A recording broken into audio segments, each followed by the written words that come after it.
Treneru, još jednom čestitke na osvojena 3 boda, izuzetno teška i napeta utakmica do samoga kraja. Vaša impresija? Izuzetno zahtevna utakmica, dobro ste rekli, i napeta. Mislim da smo i mi i BSK iz Batajnice pokazali dobar fudbal, izuzetno takmičarska utakmica.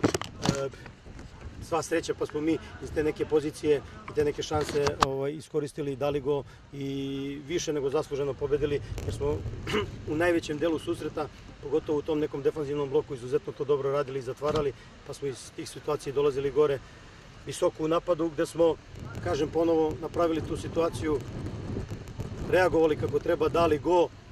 Bili smo da tako kažem, u nekom podređenijem položaju poslednjih 5 do 10 minuta, mislim to je činjenica da mi i nemamo dovoljno treninga i nismo, kako se zove, u mogućnosti da određeni igrače rotiramo, odmaramo.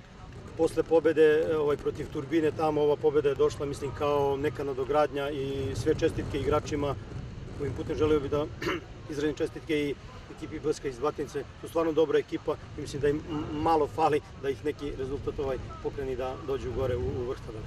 Šta nas očekuje do kraja jesenjih dela prvenstva od strane vas i vaše ekipe i sledi pauza i da li ćete se vi pripremiti, možda pojačati malo tim i na proleće, zadržati tu prvu poziciju? Ovako, o svemu tome što se tiče, kako se zove, nastavka tog dela, vidjet ćemo kad se ovo sve to bude završilo. Imamo još 4 utakmice, 2 na strani, 2 kod kuće, sa protivnicima koji su, da tako kažem, i prethodni protivnici isti ili približno istih kvaliteta. Mnogo je bitan ulazak u utakmicu, mnogo je bitna postavka, mnogo je bitno kako će se momci, da tako kažem, adaptirati na utakmicu, koliko će ko od sebe dati i mislim da to opredeljuje uz određeni, naravno, kvalitet koji ekipe imaju, krajnji rezultat. Hvala vam puno. Hvala vama. Hvala.